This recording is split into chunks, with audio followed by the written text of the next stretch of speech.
Assalamualaikum warahmatullahi wabarakatuh. Salam jumpa Bapak Ibu semua, khususnya Sivitas Akademika Universitas Islam Indonesia dan seluruh umat muslim di Indonesia. Video yang Bapak Ibu saksikan ini merupakan dakwah Islamiyah yang diproduksi oleh Direktorat Keuangan dan Anggaran Universitas Islam Indonesia sebagai video dakwah Islamiyah dengan tema keutamaan istighfar. Alhamdulillahirabbil alamin wassalatu wassalamu ala asrofil anbiya'i wal mursalin wa ala alihi wa sahbihi ajmain. Rabbis shrahli sadri wa yassirli amri wahlul 'uqdatam min lisani yafqahul qawli, amma ba'd. Alhamdulillah, puja dan puji syukur senantiasa kita haturkan kehadirat Allah Subhanahu wa taala yang telah memberikan banyak sekali nikmat kepada kita, baik nikmat kesehatan, panjang umur, serta kesempatan sehingga kita dapat bertemu kembali dalam video dakwah Islamiyah yang kedua ini. Sholawat dan salam marilah kita haturkan kepada junjungan kita Nabi besar Muhammad Sallallahu Alaihi Wasallam yang telah membawa kita keluar dari zaman kegelapan menuju zaman yang terang benderang saat ini. Semoga kita semua diberikan syafaatnya pada yaumil akhir kelak. Allahumma amin. Bapak Ibu jamaah yang dirahmati Allah Subhanahu wa taala, tak lupa pula melalui kultum yang singkat ini saya mewasiatkan kepada diri saya pribadi dan kepada jamaah sekalian untuk selalu berupaya meningkatkan ketakwaan kepada Allah Subhanahu wa taala. Sebab takwa adalah sebaik-baiknya bekal untuk kehidupan manusia selanjutnya setelah alam dunia yang fana ini. Bapak Ibu jamaah yang dirahmati Allah Subhanahu wa taala, marilah kita tingkatkan ketakwaan kita kepada Allah selama sisa umur yang Allah karuniakan kepada kita dengan berusaha semaksimal mungkin menjauhi larangan-larangannya dan melaksanakan perintah-perintahnya dalam seluruh aktivitas dan sisi kehidupan. Sungguh kita semua kelak akan menghadap Allah sendiri-sendiri untuk mempertanggungjawabkan seluruh aktivitas yang kita lakukan. Pada hari itu, hari yang tidak diragukan lagi kedatangannya, yaitu hari kiamat, tidak akan bermanfaat harta benda yang dikumpulkan dan anak yang dibangga-banggakan, kecuali bagi orang yang menghadap Allah dengan hati yang salim, hati yang betul-betul bersih dari syirik sebagaimana firman-Nya dalam Quran surat Al-Syura ayat 88-89. Bismillahirrahmanirrahim. Yauma la yanfa'u malu wala banun illa man atallaha biqalbin salim. Yaitu di hari harta dan anak laki-laki tidak berguna kecuali bagi orang-orang yang menghadap Allah dengan hati yang bersih. Oleh karena itu, marilah kita senantiasa mensyukuri nikmat Allah yang telah dianugerahkan kepada kita semua. Bapak Ibu jamaah yang dirahmati Allah Subhanahu wa taala, Muhammad Sholih Al-Husaim dalam bukunya Sifat Sholat Qiyamul Lail menjelaskan bahwa istighfar merupakan penutup amal soleh, penutup sholat, haji, puasa, dan juga penutup majelis.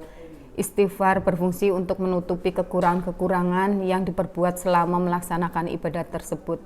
Selain itu, istighfar juga sebagai penyebab utama mendapatkan ampunan Allah Subhanahu wa taala. Karena itu, setiap muslim hendaknya memperbanyak istighfar dalam berbagai kesempatan.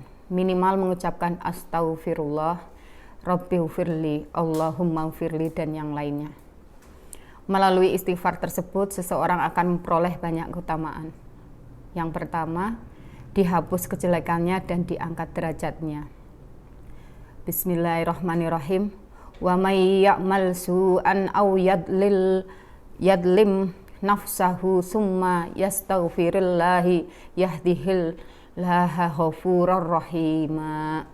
Dan barang siapa yang mengerjakan kejahatan dan menganiaya dirinya, kemudian ia mohon ampun kepada Allah, niscaya ia mendapati Allah Maha Pengampun lagi Maha Penyayang. Quran surat An-Nisa 110. Bapak Ibu jamaah yang dirahmati Allah Subhanahu wa taala, kedua, dilapangkan rezeki, anak, harta, dan penyebab turunnya hujan. Allah Subhanahu wa taala berfirman dalam surat Nuh ayat 10-13 yang artinya, maka aku katakan kepada mereka, mohonlah ampun kepada Tuhanmu, sesungguhnya Dia adalah Maha Pengampun. Niscaya Dia akan mengirimkan hujan kepadamu dengan lebat dan membanyakan harta dan anak-anakmu, dan mengadakan untukmu kebun-kebun, mengadakan pula di dalamnya untukmu sungai-sungai. Mengapa kamu tidak percaya akan kebesaran Allah? Quran Surat Nuh ayat 10-13. Ketiga, ditambah kekuatannya, Allah Subhanahu wa Ta'ala juga berfirman dalam Surat Hud ayat 52, dan Dia berkata, "Hai kaumku, mohonlah ampun kepada Tuhanmu, lalu bertobatlah kepadanya. Niscaya Dia menurunkan hujan yang sangat deras atasmu, dan Dia akan menambahkan kekuatan kepada kekuatanmu, dan janganlah kamu berpaling dengan berbuat dosa." Quran Surat Al-Hud 52. Keempat, dilenyapkan dosanya. Setiap dosa meninggalkan noda hitam pada hati. Noda hitam bisa lenyap dengan melakukan istighfar. Sesungguhnya bila seorang mukmin melakukan satu dosa, pada hatinya timbul satu noda hitam. Bila dia bertobat, berhenti dari maksiat dan beristighfar, niscaya menghilang hatinya. Hadis riwayat Ahmad. Kelima, dimudahkan segala urusannya. Barang siapa membiasakan diri untuk beristighfar, Allah Subhanahu wa Ta'ala akan memberikan jalan keluar baginya dari setiap kesulitan, akan memberikan kebahagiaan dari setiap kesusahan, dan akan memberikan rizki dari arah yang tidak disangkakannya. Hadis riwayat Abu Daud dan Ibnu Majah. Untuk itu ketahuilah, dalam sebuah asar disebutkan bahwa sesungguhnya iblis pernah berkata, "Aku membinasakan manusia dengan dosa, dan mereka membinasakanku dengan la ilaha illallah dan istighfar." Bapak Ibu jamaah yang dirahmati Allah Subhanahu wa Ta'ala, demikian Bapak Ibu sekalian video dakwah Islamiyah mengenai keutamaan istighfar.